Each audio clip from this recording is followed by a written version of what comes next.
Hello, and welcome to the Empowerography Podcast.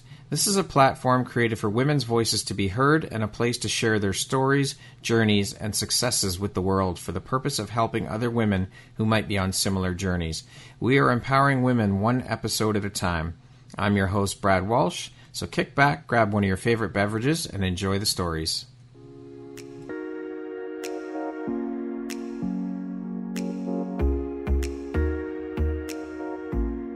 The world needs to hear your message and your story, so don't deny the world of that gift within you that the universe has given you. Someone out there needs to hear your story because it will support them in feeling hope, inspired, and even transformed. Do you want to discover how I help get my clients out of their own way, show up, and confidently share their message? I would love to extend an invitation to you to join me in my free masterclass, Start Your Own Podcast from Idea to Implementation, on Wednesday, April 5th at 1 p.m. Eastern. You can find the registry link in the show notes. Hope to see you there. Hello there, Brad Walsh here, your host of the Empowerography Podcast. Today, my guest is Allana Pratt. She is an intimacy expert, a certified master coach, a podcast host, and an author. Welcome, Allana. I am so excited and so happy to have you here today, and I cannot wait to jump in. So how are you doing today? I'm doing great. Thank you for your enthusiasm. I love it. It's an absolute honor to have you here. I connected with you through Corey Poyer's Blue Talks boot camp. So I saw you speak there and I was like, I have to have Allana on my podcast. So I reached out and I am just so grateful that you said yes and are here with me today to chat. I'm so excited to have you here. It's great. It's a small world. I love it. It is. So I want to jump right in and start out by talking about your work as an intimacy expert. How long have you been working as an intimacy expert? Yeah, 20 years now. 20 years. Okay. Yeah. And so you use the word expert when referring to the work you do. Is there a particular reason you chose to use that word as opposed to using the word coach?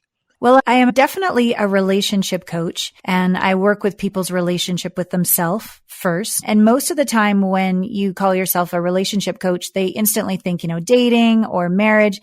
And yet for me, intimacy is really about our intimate relationship with ourselves, that vulnerable, transparent, honest, raw, real relationship. And so the word intimacy made more sense. But then when I started to call myself an intimacy coach, everybody thought, oh, she's a sex coach. She's a tantrika. She's going to teach me how to do better blowjobs or whatever. And I thought, okay, so how am I going to differentiate myself here, create enough intrigue, but enough difference? So I called it an intimacy expert and a relationship coach because I'm a master coach level coach. I've been trained in that for 20 years as well. Right.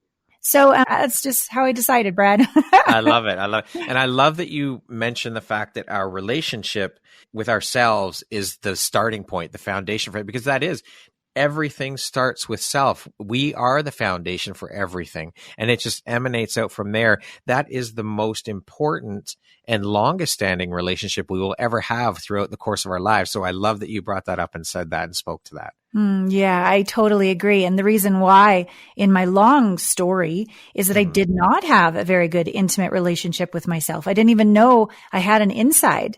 I was so focused on the outside, trying to be safe, look good, get approval, all of that. I never really slowed down to connect with my feelings or what I call now little you inside my heart. And as soon as I started to look inside and really discover how did I feel about myself, I did not like myself. I found out I was highly insecure, did not feel like the universe had my back, was scampering around for approval, and which made me actually go farther on the outside originally. Oh my God. Well, now I've got to be even faker, try to be a better people pleaser. I only had a master's in people pleasing. Now I need a PhD. And of course that didn't work. Things got worse, not better. And so it really came down to how can I forgive myself? How can I love my wobbly parts as much as my, impressive parts? Yeah. How can I be in the face of life, which is uncertain, and have my back in the face of anything? And that journey has been the most profound journey in not just self-confidence and self-esteem, but also humility and a real gentleness and tenderness with myself and a deepening of my relationship with the divine. So I'm grateful. And that's the journey I take my clients on. And I'd like to point out too that you talking about your journey, and you're speaking about it in present tense, like you're still on this. We don't ever get to the end of it, and our work is never done on ourselves. So again, I love that you brought that and you're speaking that way. So I'm curious then, who did you have to help you get back on this track and get into the point where, okay, I'm starting to love little Allana? How did that happen for you? Yeah, I've worked with probably 30 different coaches and organizations over the years. Like, I'm a nonstop student. As soon as I got on the personal growth path, I've never stopped and I will never stop. And so I would say in the very beginning, there was landmark education, and I was an SELP head coach. And then I was, after that, working for T. Harv Eker. I was ranked as the top coach of their 100 coaches for peak potentials. And that's when I went out on my own, and I continue to get certifications, most recently from Accelerated Evolution with Satyen Raja from company Warrior Sage. So those are some of the certifications that I've created. And then over 20 years, from everybody I've learned from and all the different modalities, I created 10 Allana Pratt method processes. And they include quantum psychology, spiritual technology, a lot of somatic integration work, and they work beneath the surface. A lot of times talk therapy only deals with your cognitive thoughts and feelings and beliefs. And you can kind of imagine like the top of an iceberg, the tip of the iceberg. It's very small, and it's helpful. It's helpful for a better attitude. It's helpful for maybe relief or coping mechanisms, but it doesn't, in my opinion, create lasting transformation and a soul's deep, like the deep work for ascension. And so the processes that I've been trained in and that I train my coaches in and use with my clients, they're all beneath the surface. They're all of those subconscious, unconscious, or we could call them blind spots, those wounds that if we could see them, we'd change them, but we can't. But we do know they're there, because when we get triggered, do we get triggered, right? Or that pattern shows up again, and there we are blaming our partner yet again. Or every time we look in the mirror, we hate ourselves or our body, or we're irritable with the kids and we can't be present, or we can't get over something that happened in the past, like a death or a bankruptcy. That's an indicator that there's unresolved trauma or emotional triggers going on that are lodged in the subconscious. And then most recently, the next certification I'm going to get this coming fall is in psychedelic somatic integration. I've done 6 series using MDMA and cannabis in a very somatic, experiential way. And it's been phenomenal to integrate wounds.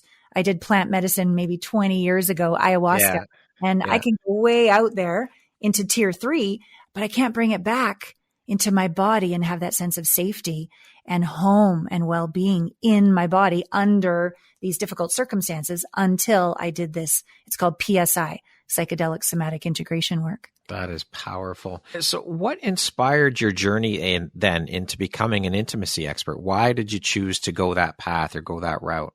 Well, as I said, I began 20 years ago, but I didn't call it an intimacy expert until I got really disheartened, I guess, with the whole dating industry and, you got to find the one, then you'll be good enough, then you'll be happy. No, I had 2 divorces and a horrendous custody battle. And still all of the finding the one didn't work because the one I hadn't found yet was me. And so when I realized, okay, this is an inside job. Intimacy is an inside job. I thought this is actually what the world needs. We don't need to find somebody and repeat the same devastating patterns. We need to heal ourselves and have 2 whole people come together and not have the old soulmate version. I'm broken, you're broken, you complete me, Jerry Maguire, right? That doesn't work. Make us load of shit. Right. But 2 whole people coming together, not perfect people, but whole. Like, I do the work. I take ownership. I'm willing to clean up my own mess. I'm willing to make up for the damage done. I'm willing to tell the truth. I'm willing to not control you and be an allowance of who you are. All of those kind of skills I call being a whole person. And when 2 whole people come together, here's what's really cool. It's not 1 + 1 = 2. It's 1 + 1 = infinity, because you literally come together, not just for, you complete me. It's just you. You come together because the partnership is going to be a gift to humanity. It's going to up-level consciousness. That's what I'm committed to and what my clients experience. Beautiful. Now, you had mentioned you didn't want to get confused using the title intimacy coach as a sex coach. So what do you do as an intimacy coach? What does an intimacy coach do? What do they focus on? What do you focus on? Yeah, they focus on where someone still basically hates themselves, hasn't forgiven themselves, isn't at peace with themselves, isn't even connected or aware of why they're on the planet. What is their purpose? What turns them on? Are they speaking authentically? Are they lying to themselves and others? Are they blaming others rather than growing up and taking responsibility? These are all sorts of different examples of when we don't have an intimate relationship with ourselves. When it comes to sexuality, which is certainly included in the world of intimacy, they might not feel free with their gender identification, their sexual orientations. They might have been terribly shamed and are afraid to be unapologetic and show up free and, unabashedly in the bedroom. They might have had horrendous rape or molestation growing up, and there's really deep traumas that don't allow them to be present in their body and allow for that rapture where you don't really know where one person ends and the next person begins. They might have issues around ED or being able to orgasm. And again, those would be lodged in emotional abuse or thoughts about their body or shame or guilt. So sexuality comes into play very often in the work that I do.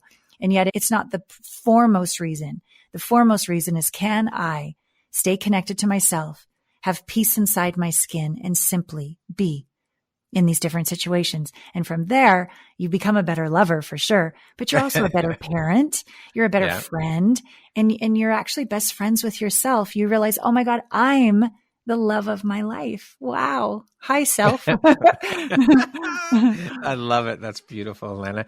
How do you help individuals or couples improve their intimacy? What types of things do you do? It's wonderful. We go right back to the basics of friendship. And because they've really, they know who each other is. They know. What if you don't? What if your partner's actually evolved? And so have you. Can you be curious? So a lot of the work comes around dyads, which are a form of communication where one person might say, well, tell me something you like about me. And the other person would say, well, I love the meatloaf you make is great. And the other person would say, thank you. And the idea is all you get to say is thank you. And that means you won't interrupt. You won't blame. You won't check out. You really have a platform, a structure where it's safe to communicate truth. And so that was an easy question. But then we might get into, tell me something that you want me to understand that you think I don't fully understand. And there's no name calling and no when you. And then you might get into questions around sexuality. Tell me something about you and how you like to be touched. Tell me a way you like to be loved. Tell me a secret you're afraid to tell me. So these questions can go deeper over time. And again, the structure is all you get to say is thank you. And wow, when you know that you're not going to be interrupted, when you know that you're fully seen and heard and understood, even if you're not agreed with, but you're understood, my God, the connection is insane. The safety increases, the transparency and vulnerability, go skyrocket. And that's a really important way that I get couples reconnected to themselves. That's one thing. The other way is that I believe our relationship has come together to trigger our evolution, to trigger our wounds. And so I don't do all couple sessions. I do a session for her, a session for him, a couple session. A session for her, a session for him, a couple session, or her, him, depending on the gender identification of the relationship. Yes. And so in those private sessions, it's permission to unleash and integrate anger that is highly inappropriate to ever show your partner, but it lives inside you. And it probably was triggered by your partner, but sourced way back by your mom, your dad, somebody else. So I do a lot of really intense private work. And by the time they get back into the couple session, it's not about the other person anymore. They've already apologized in the session. They're already whole. So I get a lot farther faster by having that way of working with a couple. I love that. And so what is one of the biggest complaints then when you're doing your solo sessions with each male and female, or however they identify in those solo sessions? What is one of the biggest complaints with regards to intimacy about their partners that you've seen and heard in your work? Oh, it's always the other person's fault. If only they would change, everything would be totally fine, right? All the time. And so let's just say they might call them a lying, conniving jerk. I don't know if I'm allowed to swear on this show. Yes, you're allowed to swear. Yeah. Okay. So really what they say is a lying, conniving fuckhead is what they say. And so I go, got it. Tell me more. So they'll tell me all about that. And then I'll go, okay, take a breath. Where are you a lying, conniving fuckhead? Because it wouldn't trigger you if it wasn't somehow unresolved within yourself. I'm not, I'm perfect. I do. And then I go, okay, well, even according to their point of view. And they're like, oh, according to their point of view. And then you really get themselves into the other person's perspective. And from their point of view, if they're afraid or mad or their upbringing, they start to have compassion and understanding like, oh, I get it. From their point of view, I did lie. Oh, from their point of view, I did let them down. Oh, from their point of view, oh, okay, I got that. And then when they can really go deep and go, wow, I'm no different than them. And then the blame dissolves. The self-ownership takes over. The compassion washes through them. And they see the little wounded little one inside of the other one. And they realize, oh my God, when we fight, it's just one little wounded 5-year-old talking to another little wounded 5-year-old. And I can open my heart. I can soften the front of my body. I can lean in. I can have compassion rather than instantly close my heart, pull away and blame. And these new patterns in communication start to arise in the relationship. Beautiful. What do you hope that people take away from their experience working with you as an intimacy expert? What is your biggest hope for people? It's such a great question. I don't think anyone's ever asked it me that way, Brad. What I want them to take away is the capacity to be able to keep their heart open in the face of anything. Why? So they can be their authentic self. They can live unapologetically. They can navigate challenges and discern the highest choices and the best forms of communication. It really comes down to, can we stay in our body and be present and stay on the planet in the face of all the challenges to the people that matter most, including ourselves? Or are we going to check out? And when we check out and close our heart, we start using the worst of our brain, fight or flight or freeze or fawn. We don't use the best of our creative abilities, abstract thinking. We also disconnect from our intuition when we close our heart. So we can't hear, which means we can't trust ourselves, which means we're terrified, which then makes the fight or flight or freeze worse. And so this capacity to stay in our body with our heart open, we could call it bravery. We could call it courage. It's a capacity to stay present. And that will take you through every single circumstance in life. And it'll make the good better. And it'll make the difficult, challenging times manageable. You can navigate and become your better self. I think a lot of couples think because we have conflict, there's something wrong. No, conflict is just helping each of you grow into your better self. It's how you navigate conflict that's going to allow your relationship and yourself to become stronger or not. That huge domino effect when you close your heart, it affects so much more and so many other it affects the people around you, your other like everything. Yeah. And it cuts you off from detrimental. And it cuts you off from the divine as well. When you're in coherence, when your heart is open, you actually hear non-local intelligence as well. So you have you're super smart. You have your own intuition, plus you can hear the whispers from the divine. Can you discuss any challenges that you faced as an intimacy expert, particularly related to stigmas or societal attitudes towards sex and intimacy and how you dealt with them? Oh my God, all the time. I even, in my deciding, should I call myself an intimacy expert, everybody just instantly thought I was a tantrika. And so I thought, I'm just going to have to get rid of this name. But then I thought, no, this is part of why I'm doing what I'm doing. There is such a taboo around sex when sex is such a sacred way of evolving and connecting with yourself and with your partner. And so I thought, no, I'm willing to be a little edgy. I'm willing to get them curious about what am I talking about really, so we can have a healthier outlook about sexuality, be able to talk to our kids more freely about it, really get them to honor their body and support them in not being taken advantage of. I mean, the statistics of girls and boys being taken into, human trafficking is horrifying. Yeah. And so if we could have more open conversations around the beauty of sexuality and the divinity of your body temple, and that no one and no thing is allowed to touch it inappropriately. Like if we could have these conversations earlier, I remember, I'll tell you a quick little story. One day I was 13 and my mom took me out to dinner all by myself to a really nice restaurant. I was sure I was in trouble because that never happened.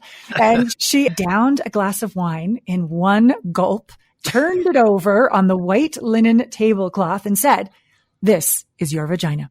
And I'm like, oh my God, I was red. And she went on to tell me this is how you get your period and this is how babies are made.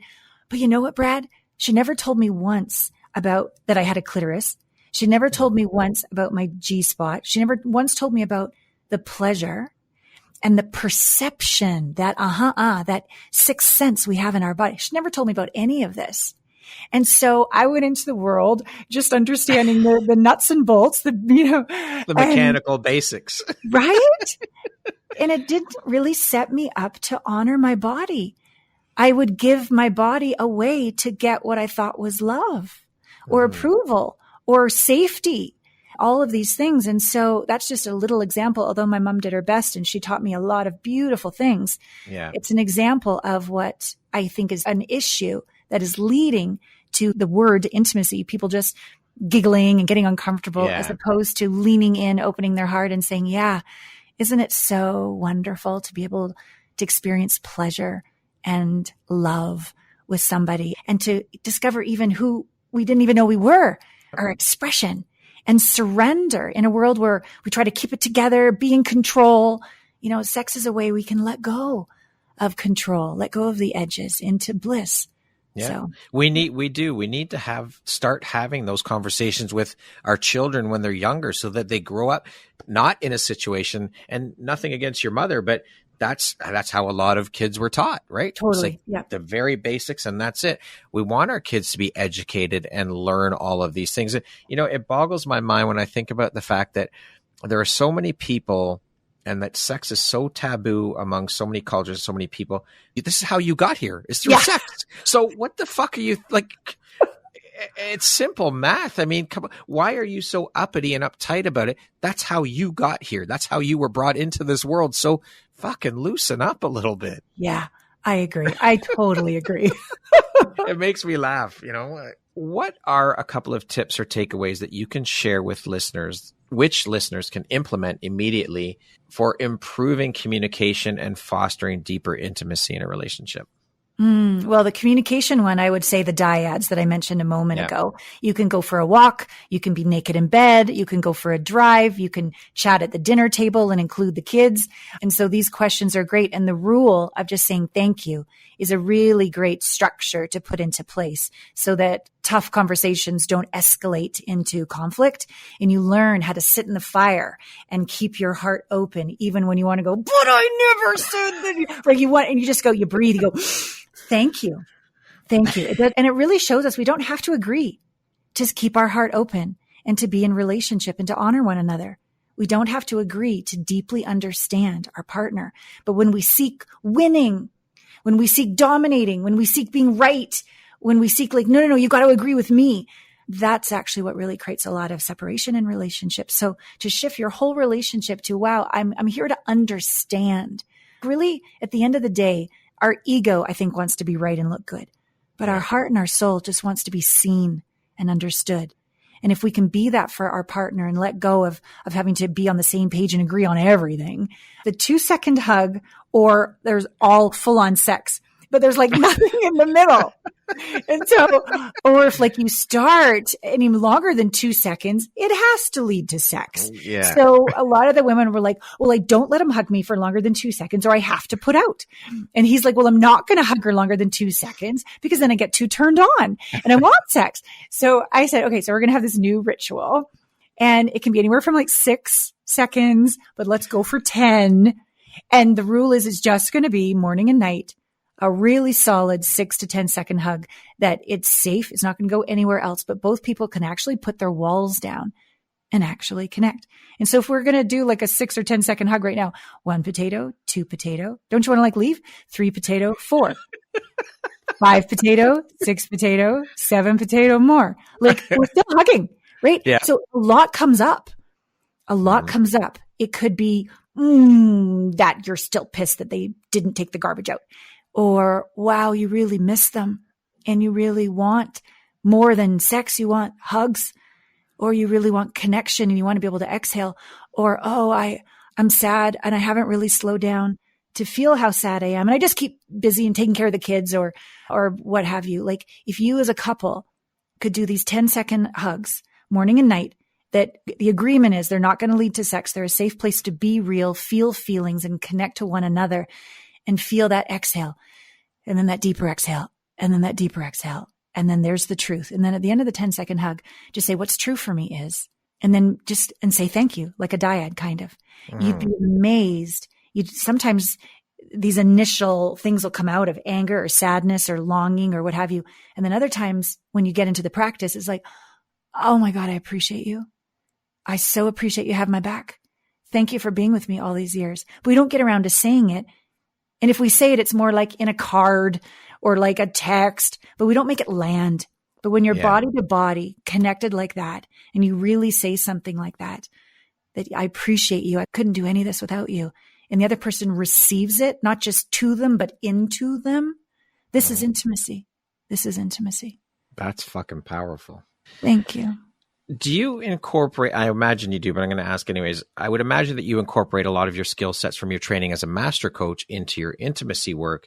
And so what does that look like? And how helpful has your training been as a master coach in your work as an intimacy expert? Yeah, there were several great processes from that particular certification. But when I add them to all the processes I've learned in the last 20 years, and I add the somatic work, I've also been a dancer since I was 5 years old. So I have a lot of like letting go and letting the energy of the divine move the body. And I do, energetic work with people as well, rather than just two talking heads.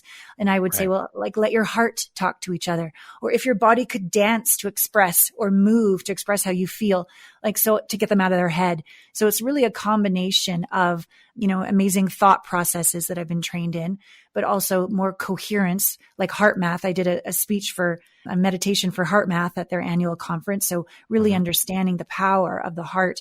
And then being able, sometimes I'll say, if your vagina could speak to him right now, what would your vagina say? Your sacred yoni. Right? No, I'll go to different body parts because there's different awarenesses when we leave our mind and we let our body speak and move. The combination of all of them is exquisite. And then I'm also, because I've been at this for 20 years, if one process isn't quite clicking and I'm getting to know that person, oh, they're more kinesthetic, or they're more auditory, oh, they're more visual, oh, they're really shut down and they're not even in their body yet. I got to start with a cognitive process to give them a little more trust in me and in themselves. So I sort of have to dance person to person, situation to situation, to make them feel safe enough to open up and feel. But I would say the bottom line of every single process, the goal where I'm going with each of them is to facilitate feeling. That's basically it. Because they can read a book. They don't need me for that, But what they do need is somebody that can hold space when a feeling arises that on their own, they push away. And what you resist persists and grows over time. So if they can only feel a feeling at 80%, they actually made it worse. That's that feeling of being re-traumatized. However, if I can hold space for them to feel a feeling all the way through to 100%, it'll duplicate, it'll dissolve. And this gem of wisdom will be left afterwards. It's not like you feel the fear to get rid of it. You feel the fear to then all of a sudden you feel courageous on the other side, from fear to courage. From pain to pleasure, from sadness to forgiveness and allowance and compassion. There's an actual embodied experience on the other side of fully integrating a feeling that doesn't happen when we just dabble in our feelings. It only happens when we feel it all the way. And that is probably one of the greatest rewards that's so fulfilling for somebody to go, I normally can't feel this. It's panic. And I go, I'm right here. Keep breathing. I'm right here. And they get through to the other side, to this place, Brad, of stillness in their body that they've never, ever known. And it's breathtaking. Sounds magical. Absolutely magical. It's for the brave. It's for the humble, but it's for the people that are like, enough already. Enough, I call it sprinkles on top of the ice cream cone of shit. Like enough of just trying to have a better attitude. And this isn't changing. And I'm on husband number 2, or I'm on date number 7, or I haven't had sex in 3 years with my partner. Okay. Are you ready to do something about it? Let's do the work. That's it, right? You have to do the work. You have to put in the work, no matter what you're doing. Everything takes work. That's how you get better at things. And if you're not willing to do the work, you're going to stay stuck where the fuck you are, and you're not going anywhere. You're not advancing. You're not growing. You're not expanding. You're not pushing yourself out of your comfort zone. None of it.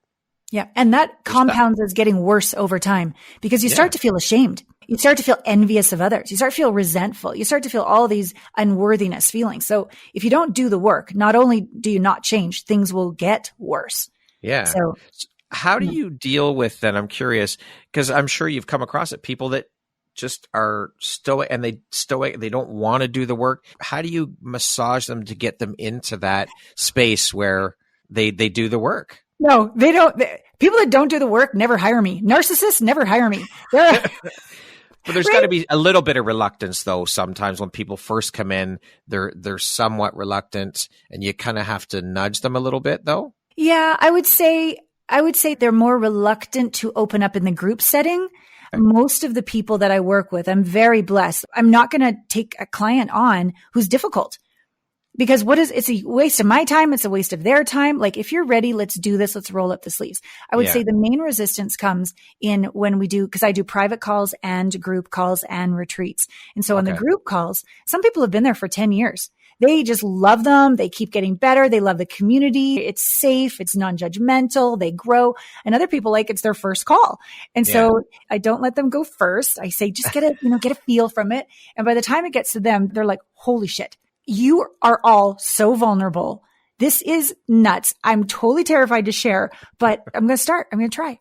And so that is really the quote unquote nudge. And it's really about being in a soup of conscious, kind, non-judgmental, unconditionally loving people who are the bravest ones I've ever met on the planet, who show up vulnerably every single week, and they bring their life. And I'd say the other piece, Brad, that allows for that is so do I. So do I. I remember back on my custody battle, the time that, I lost, and I ended up in the end releasing custody just so that he'd stop coming after me in court. And I said yes to my son. You can go live with your dad. I still have physical and legal custody, but I will relinquish that, and you can live with him primarily. And finally, after 12 years, court stopped. I remember that day. I remember that day. And there were no tears, Brad, on that day. I collapsed on the cold marble floor when he drove off with his dad. And I did it to save his life. And I was willing to take the high road, but there were no more tears when that happened in the moment. By the time that night, I got on my group coaching call with everybody, and they said, how are you? And I said, because here's my safe place. Here's the banks of the river. I'm the banks of the river for them, but I let them be the banks of the river for me. And I just lost my shit. That's beautiful, though, that you shared your vulnerability with them, because then they get to see, wait a minute, Alana's sharing this too. Yes, exactly. She's human too. And it was great because I remember it was a men's call. At the time I had men's groups and women's groups. Now everybody's together. But they were like, oh, it's going to be fine. It's going to be fine. I'm like, shut up. No, that's not what you're supposed to say. So we actually turned it into how do you soothe a crazy ass crying woman effectively? And none of them did very well. But by the end of the call, they all were spectacular. They were spectacular.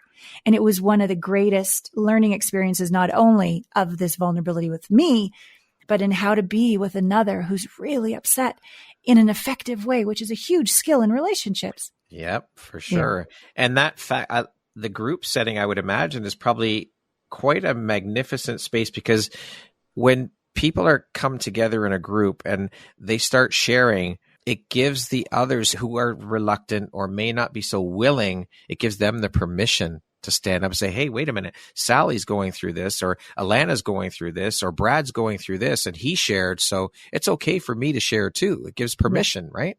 Totally gives permission, and it allows you to know you're not the only one. Because in our darkest hours, we're sure we're the only one that's messed up. We're the only one that says what's wrong with me, right? But when we're like, oh my God, everybody feels this? Even Allana feels this? Wow. It really levels the playing field, opens hearts even more. And then the other part is when I coach one person and you have a similar issue, you just got simultaneously coached. Yep. So you're taking notes. I watched them. They're taking notes. They got something from everybody. And then this is good for my ego, because I really had the conclusion that I can give better results in a private session. And sometimes it's true I can. Sometimes there's something really profound and it needs one-on-one attention for sure. But at the end of the call, I always do a round robin and I say, what's the greatest value you got out of coming together today? And I kind of went, oh, Allana, when you said this, it was great. No, they don't say that. Oh, it was when Sally said this and George said that. And at the end of the call, I'm like, well, that's great. Okay, bye. So they become wise sages to one another. Yeah. That's what I'm trying to say. And there's often exponential growth that occurs in a group coaching call than on a private call. And it's good. It's good for my clients that come in to realize they're going to get both. They're going to get private and group. They're going to get exponential results.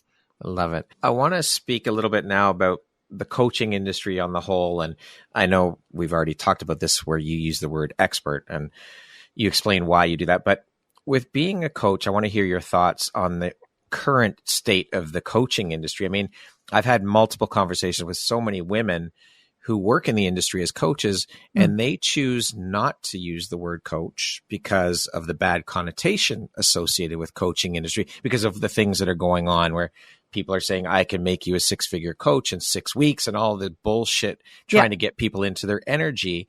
They use the word guide or mentor or expert or whatever it may be. I want to hear your thoughts on what's going on in the coaching industry. Do you subscribe to that? Do you agree about not using the word coach because of the bad connotation? And what do you think about what's going on in the coaching industry currently? Yeah. When I started 20 years ago, I mean, there wasn't even like the coaching federation thing. You couldn't even get a certification. I just put a shingle on my door. And now 20 years later, it is probably the word that's least resonant with what I do.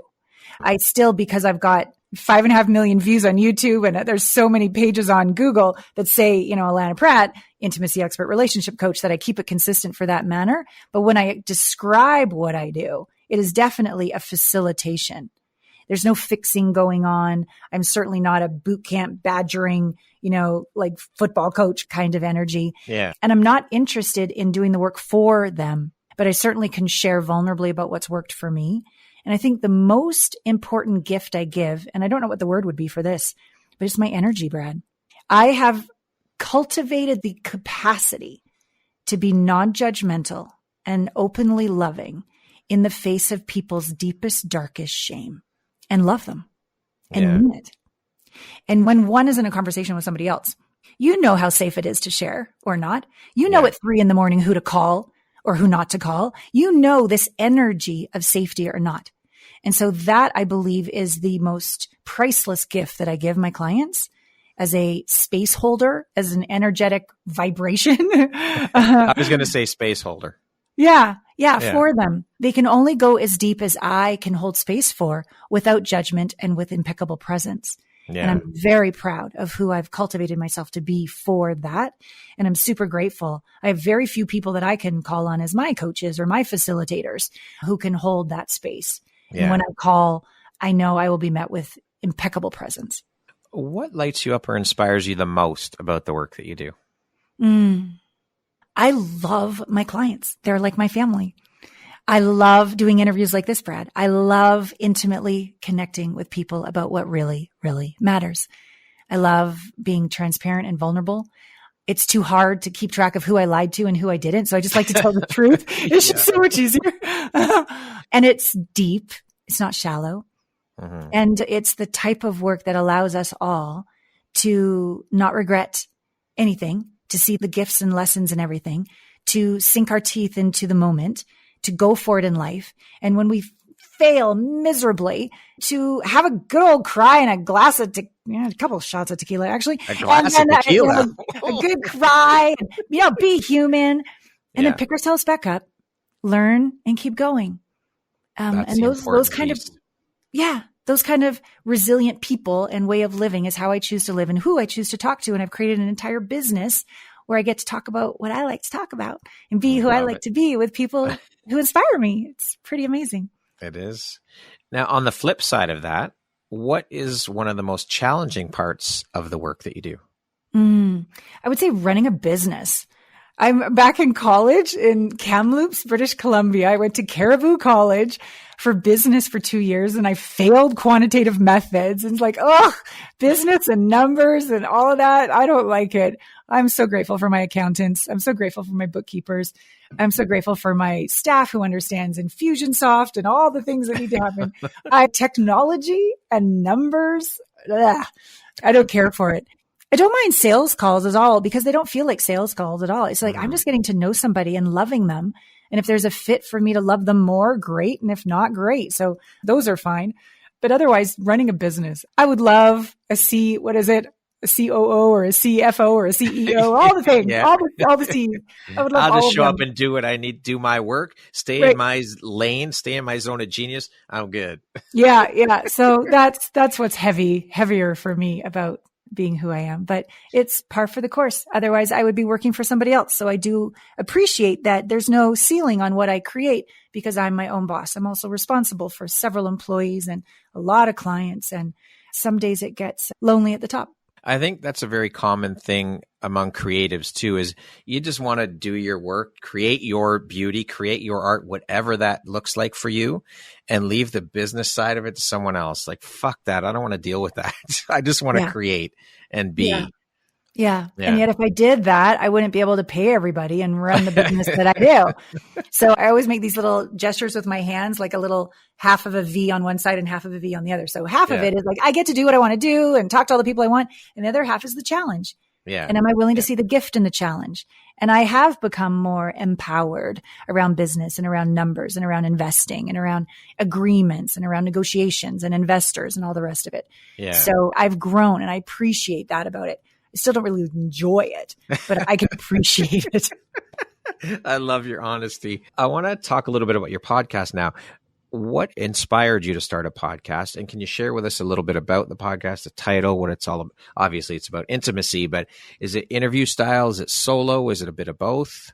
Yeah, it's transformed over the years. I'm in my 11th season now of my podcast. Holy shit. Yeah. And before that, I did 3 years of blog talk radio and another year of, what was it called? Web something. I don't forget what it was called. Anyways, I've been doing interviews forever. It's one of my superpowers. So I'd say probably 15 years I've been doing interviews. Wow. Yeah. Probably over 900 people I've probably interviewed at this point.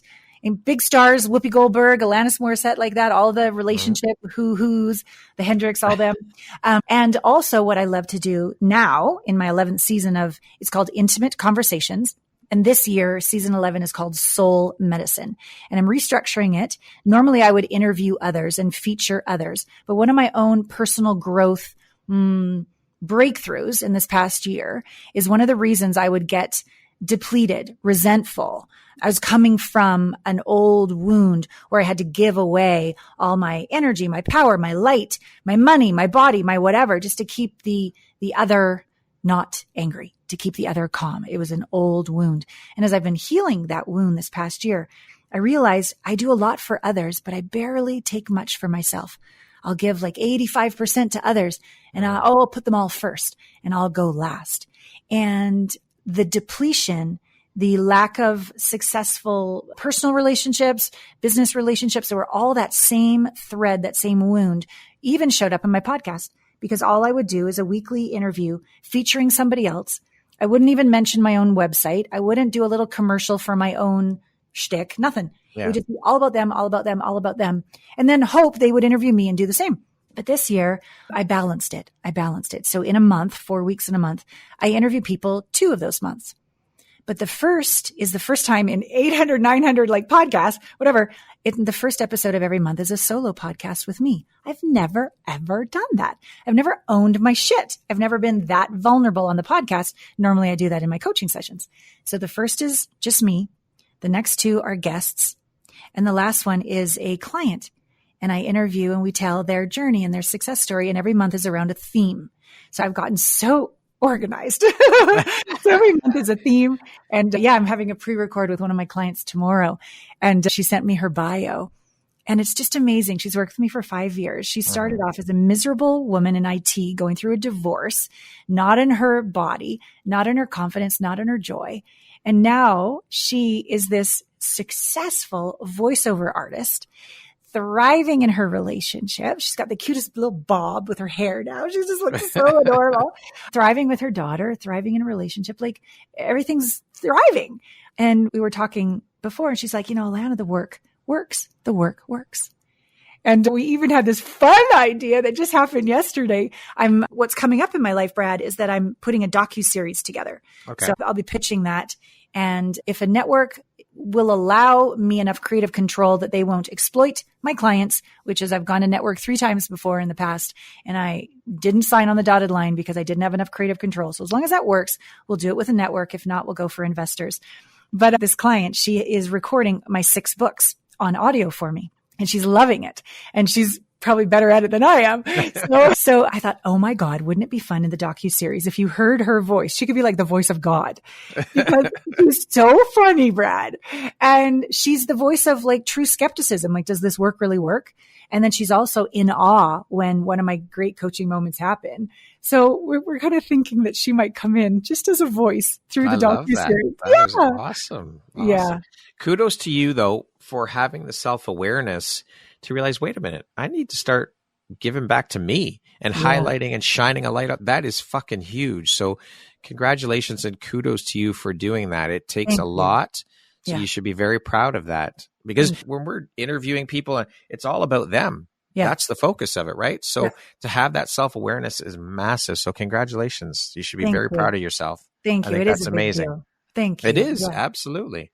Now, you mentioned your book, so let's talk a little bit about that. You're the author of 6, not 1, but fucking 6 books. That's huge. I mean, most people, you hear, they talk about, I want to write my book, and they never do it. You've fucking written 6. That's huge. So can you tell us a little bit about the books, the titles, that kind of stuff? Share a little bit about them.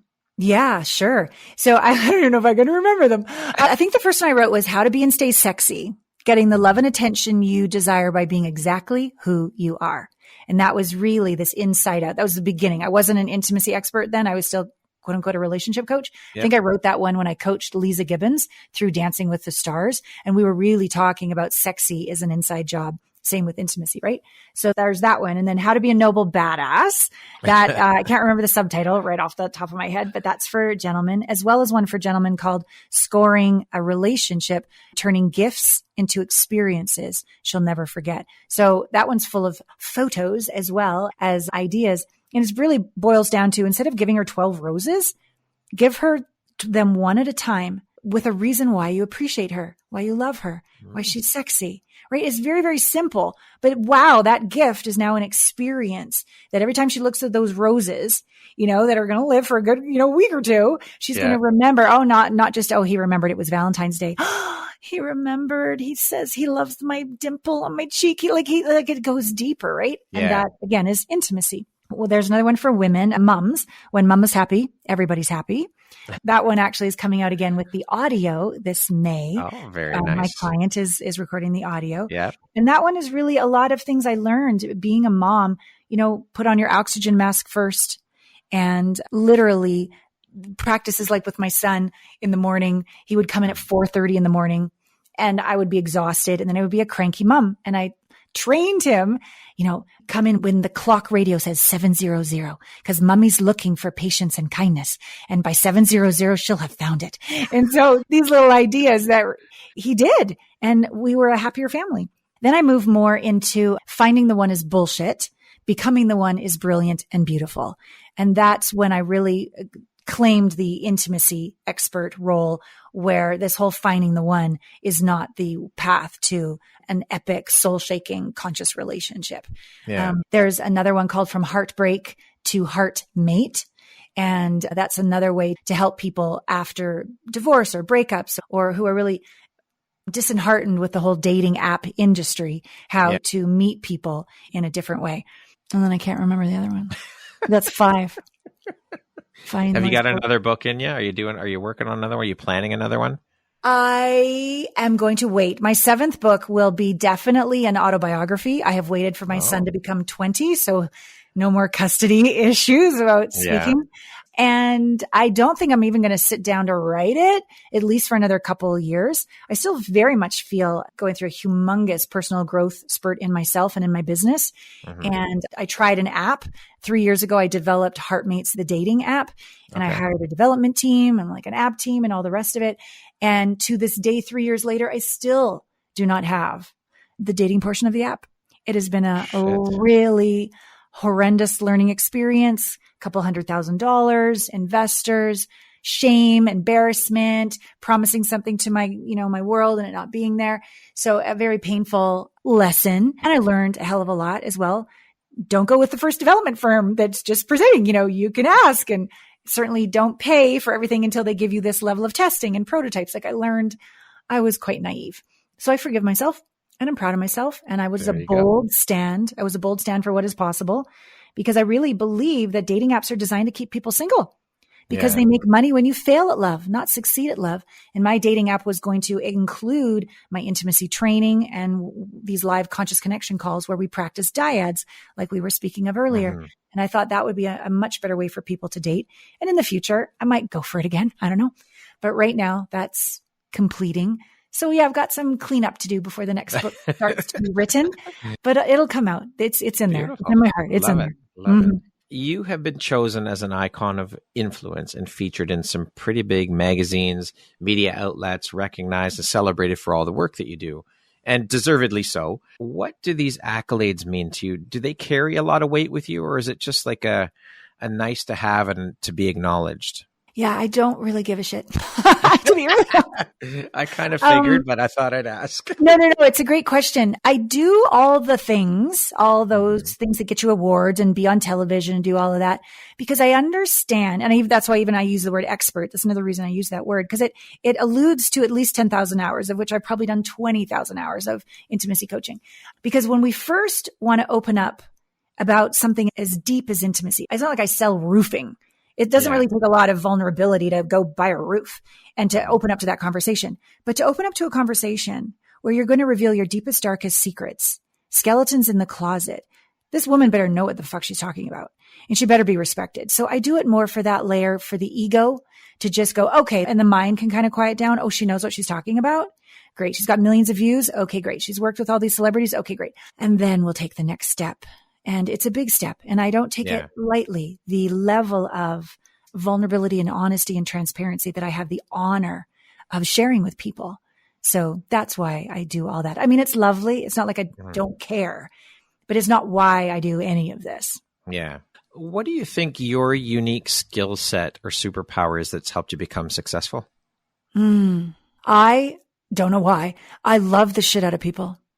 Like I can hear multidimensionally. So they might say one thing, but I can hear underneath that. Mm-hmm. I can hear what's really going on. I have an ability to do that. I also have an ability to make people feel really seen and safe. They'll cry. I mean, I can go to a furniture store and go shopping. And all of a sudden within 5 minutes, I'm in the back. I'm talking with the owner. He's pulling out pictures in his wallet. Here's my wife. I met her at 13. We're drinking whiskey. Like I just have this ability wherever I go, and most certainly on coaching calls, for people to tell me things they've rarely told anyone else. Sometimes things they've never even told themselves. They tend to cry instantly within like 2 minutes. There's just something about my being that's very safe to be real with. And I'm grateful for that I've found a vocation that I can use that superpower to help them feel safe and seen and understood. And I'm very skilled at integrating wounds so that they can be free. Yeah. That is your gift to the world. Yeah. Yeah. Speaking of success, how do you define that word? What does the word success mean to you? Yeah. I prefer the word fulfilled than success. Success tends to have like too many glittery bombs on it. And it tends, in my brain, in my being, it's more about the accomplishments and the achievements on the outside, which I love. But more, if I use the word fulfillment, it's a feeling. It's a feeling of wholeness and gratitude and delight and rapture and wonder and awe of, oh my God, we are such resilient creatures. We are so brave. We have such a capacity to love. So yeah, I prefer the word fulfilled, and I'm very fulfilled. And yeah, the success comes and goes. Yeah. And I might be the flavor of the moment or not. Yeah. But I could look in the mirror and say, Allana, you're a successful woman at living your dreams, and feel really good about that. What would you say is one of the most important things you've learned in your life? And what was your life like before learning that? What was your life like after you learned it? I think I would just say the most important thing is I can get through anything. I can get through anything. And I learned that probably the first time poignantly was when my best friend died when I was 16, unexpectedly. And I didn't think I could breathe. I mean, I was literally running down the highway screaming, no, cars screeching everywhere. Like, I freaked out. But then later that night, it happened out at the lake. I found out at our cabin at the lake. My neighbors took me bike riding that night to the provincial park. And as we came home to the cabins, just as you come down the hill, and then there's this openness, you could see the row of cabins, clear blue sky, not a cloud anywhere, 2 rainbows right over my cabin. And I knew, one, my friend had just lost his mother 10 months earlier. And instantly I thought, oh my God, he's with his mom. That's what he's telling me. So that was the first hit. The second hit was, oh my God, I have a choice. 2 rainbows. There's a choice. Close my heart, be bitter, hate God, curl up in a ball and never love again. Or, Allana, you got to find a way to open your heart and keep going. It's a choice. What are you going to choose? And that's even the name of some of my past programs. Heart splayed wide open. It's why I'm so into heart coherence, because that lesson taught me to go on. Yeah. Another beautiful gift. Totally. Yeah. What does the word empowerment mean to you? It's like an energy in, as, and through us that fuels our actions. And to me, that energy is God. It's the universe. It's this divine presence that is breathing us, that is spinning this planet that we're on, that is birthing flowers and this life force energy. And when we allow it to come through us, to me, it almost feels like the universe is aching to know itself as me, and it fuels my bravery and my actions. And when I don't feel empowered, when I close my heart and my little baby brain tries to do it right, look good, be in control, I don't feel empowered. So to me, it's an energy. We're going to jump into a little rapid fire section here. So the next grouping of questions just be 2, 3, 4 word answer type thing. Okay. Okay. How would you describe yourself in one word? Delicious.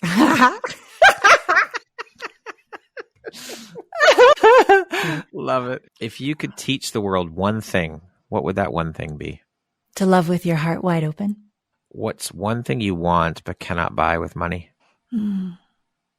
Respect. What is your favorite self-care practice? Morning sunrise with my cup of tea. Beautiful. That concludes our rapid fire section. Now back to our regularly scheduled program. How do you celebrate your wins, Allana? Glass of wine in the hot tub, paddle boarding in a beautiful lake where nobody is. I live in the middle of nowhere. I live in Wyoming, so there's not a lot of people around. But if I'm in a city, definitely dinner out with my friends. And I was literally talking to girlfriends last night, Brad, and I was saying, I would love a few more VIP clients. Anyone you could refer to me would be great. And I'm happy to pay a commission. And my girlfriends are like, oh no, don't worry about the commission. I'm like, yes, let me pay you a commission because we're all going to Vegas. We're going to do a girls trip. There you go. So that's another way to celebrate. What challenge in your life has shaped you the most, would you say? I didn't know this until the last year when I started doing the PSI work, the psychedelic somatic integration work, but there was sexual abuse as a child and I disassociated. And I didn't know that. I just knew I kept attracting abusers.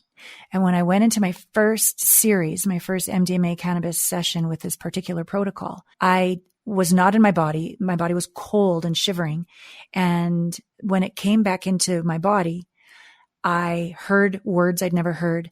I smelled smells I'd never heard. I felt physical penetration I'd never felt. And I saw the scene of molestation. And it was horrendous, to say the least. But finally, I forgave myself of why I'm a friggin' amazing intimacy coach, one of the best on the planet. I create people's, like, they meet the one, like it happens all the time, but frig if I can meet the one, right? So I was like, what the hell is wrong with me? So that's like such self-hatred and shame. And I'm 53 and I still hadn't figured it out. My last relationship ended in him being arrested and thrown in jail for criminal assault. Holy shit. And that was my wake up call to do this next level of deep work, the psychedelic somatic work. And when on that very first session, I relived all the way through from the horrendousness of it all the way into what they call zero or still point. I realized why my body was hypervigilantly nonstop level 4 trauma. Find the abuser to survive. Find the abuser to survive. Find the next abuser to survive. Like it was stuck looping in that level 4 trauma, and it got resolved. And it's taken a year's work to do 6 series of these sessions. But yeah, I'm so proud of myself now that I can forgive myself. I understand why that happened. It is never going to happen again. And yeah, that is now behind me. Kudos to you for doing the work. And you should be very proud of yourself. Yeah, absolutely. It's the hardest work I've ever done in my life. I'm sure. I can't even imagine. So I applaud your bravery, your courage, and your resilience. I think it's incredible. Thank you. I do walk my talk, Brad. You do indeed. What is one thing that you love about yourself that is not related to your physical appearance? Oh, yeah. That's so funny you even mentioned physical appearance because I didn't even go there. I have such an intimate relationship with myself that the stretch mark's fine, the wrinkle's fine, like whatever, fine. I love my bravery. Yeah. So that's another way of saying I love my heart that's open. Mm-hmm. Yeah. What is something surprising that you've learned about yourself over the course of the last year? Oh, well, it's what I shared with you. Yeah. That I was repeatedly molested and I had disassociated and had no memories of it.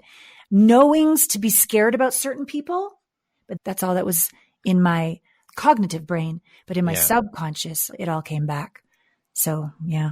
If you had the opportunity to sit down and have a 1-hour conversation with one woman, any woman in the world, who would it be and why? Oh, that's so hard. I think it would be Brene. Yeah. I think she's extraordinary. The research that she's teaching us, that's one thing that's profound. But her simultaneous sharing of her own vulnerable journey simultaneously, I think is epic.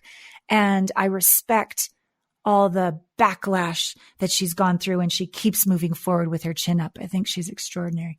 So yeah, she's on my wish list for my podcast. I'm sure it will happen. Thanks, sure Brad. You've just put it out there, so it's going to happen. Thank you. And so it is. If you could go back and give your younger self one piece of advice, what would that piece of advice be? Oh, that makes me cry. You're going to make it. You're going to make it. Yeah.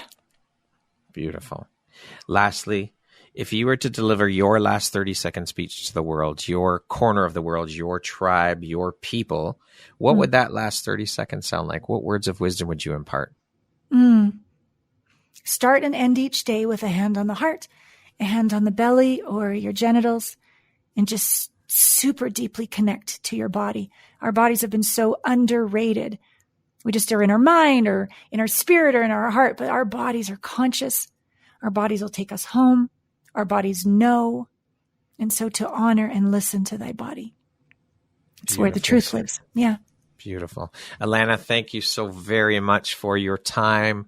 This has been such an incredibly beautiful, vulnerable, inspirational, incredible conversation. I appreciate you so very much. And I'm honored to have had this time to be able to sit down with you and learn about who you are and the beautiful light you shine out into the world through the work that you do. You're an amazingly inspirational and beautiful woman, soul, and human being. I appreciate you.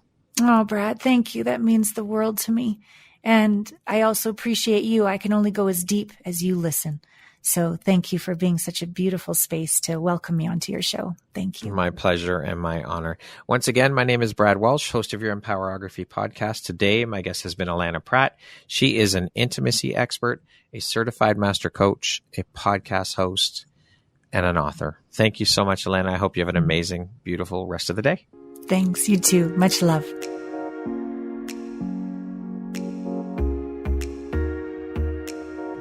Thank you very much for listening to this podcast. If you haven't yet, please be sure to subscribe, rate, review, and share with all your friends. You can find me at visuphoria.ca and follow me on Instagram at Empowerography Podcast and on Facebook at Empowerography. Please join me next time for another inspirational story from yet another amazing woman.